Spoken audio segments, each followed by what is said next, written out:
Foi essa criatura, desenhada por meio de um retrato falado, que roubou todas as atenções do Brasil nos anos de 1990. Eles falam que parece um ET. Eu acho que é coisa satânica. Ah, esse aí tá parecendo mais que o capetinha. Quando esse assunto foi veiculado no Fantástico, né, foi uma bomba, né? E todo mundo queria ver uma luz, uma nave. E na mesma semana, a gente foi para Varginha. Essa cara assustou muita gente. Virou um assunto popular no Brasil. As pessoas comentavam, né? Pô, você viu o negócio do ET que apareceu lá? Ah, é verdade, não é verdade? A história começou quando Kátia Xavier e as irmãs Valquíria e Liliane Silva anunciaram que tinham visto uma estranha criatura neste lote vazio no Jardim Andere, um bairro perto no centro de Varginha. Devia ter mais ou menos meio metro grande. A gente reuniu esse grupo de pessoas para reviver o impacto que foi assistir às reportagens sobre o ET de Varginha naquela época. Vamos lá, gente? Eu tava com as veias do corpo tudo estufado. O corpo dele também. Qual o sentimento quando vocês revêem essas reportagens? Medo. Você grávida, ficava com medo?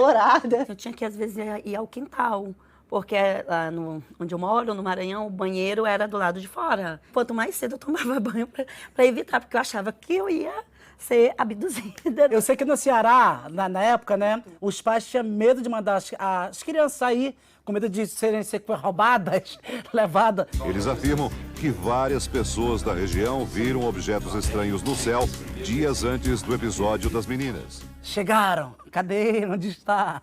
Vou procurar também. Eu fui procurar, fiquei muito tempo olhando para as estrelas, ver se encontrava alguma coisa. Eu lembro que tinha uma histeria coletiva no país, assim. Isso é considerado talvez o segundo caso mais importante da ufologia do mundo.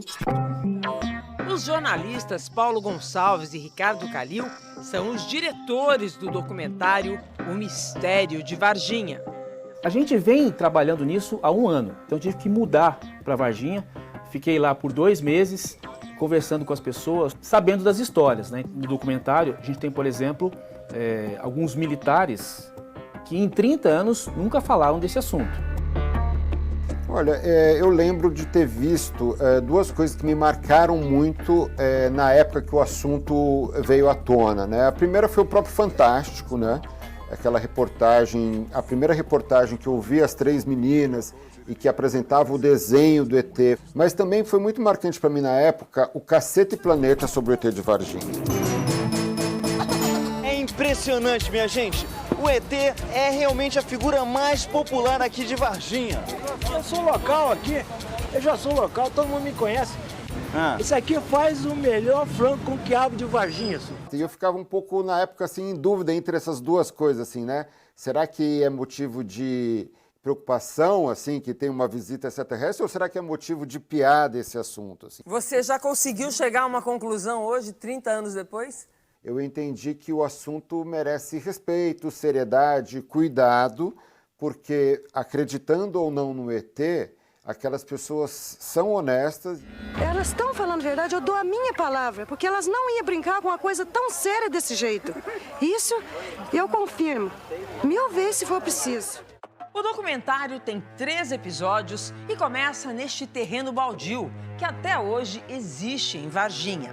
No dia 26 de janeiro de 1996, às 3 horas da tarde, 3 jovens passavam por aqui quando dizem ter visto a tal criatura bem naquele muro. O homem estava dessa altura. Ai, eu lembro direitinho, os olhos regalados, vermelhos. Super vermelho. Se tivesse nariz e boca, era só furinho e rasguinho. Com os dedos compridos. 3 chifres. Não sei se era chifre. E a posição desses chifres? Tipo assim, 2 aqui, assim, 1 na testa. Não era assim bem um chifre, era calombos na cabeça.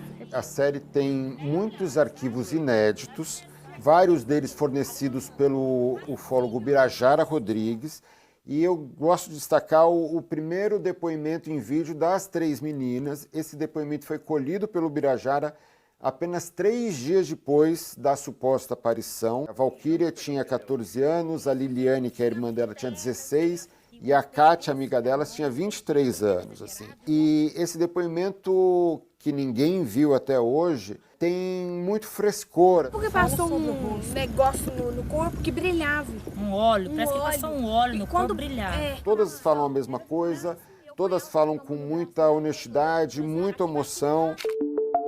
O documentário traz também um segredo que este neurologista diz ter guardado por 30 anos. Ele afirma ter sido chamado na época por um outro médico no principal hospital da cidade. Eu cheguei lá e ele falou assim, ó, chegou aqui um negócio diferente, você podia dar uma olhadinha? Ele falou assim, tá aqui. Aí eu afastei um pouco e vi, o alien estava ali. Uma das partes assim, mais impressionantes do documentário é o depoimento desse médico, o Ítalo Venturelli. Ele é uma pessoa muito respeitada na cidade, né? O crânio tinha forma de gota, uma gota, né? Branquinho, boca pequena, olho lilás, também em forma de gota, né? A gente fica pensando, uma pessoa reconhecida na cidade, por que ele iria mentir? Uma dúvida que há 30 anos mexe com o imaginário de toda uma geração. Eu acho que ao longo de 30 anos muita coisa já pode ser esclarecida, mas o cerne da questão, o que as meninas realmente viram, até hoje nunca foi esclarecido a contento. Cada um diz uma coisa, diz que pode haver sido um macaco, outro diz que pode haver sido uma capivara, outro diz que foi um ser humano, talvez alguém drogado. 30 anos depois, continuamos, né, com a incógnita. Cientificamente não provaram nada, né? É muito legal fazer uma série sobre um ET brasileiro. É uma história de pessoas transformadas pela passagem dessa criatura por Varginha, assim. Eu acho que existe uma história maravilhosa, muito boa. É nisso que eu acredito. É uma história que vai abduzir todo mundo, eu tenho certeza.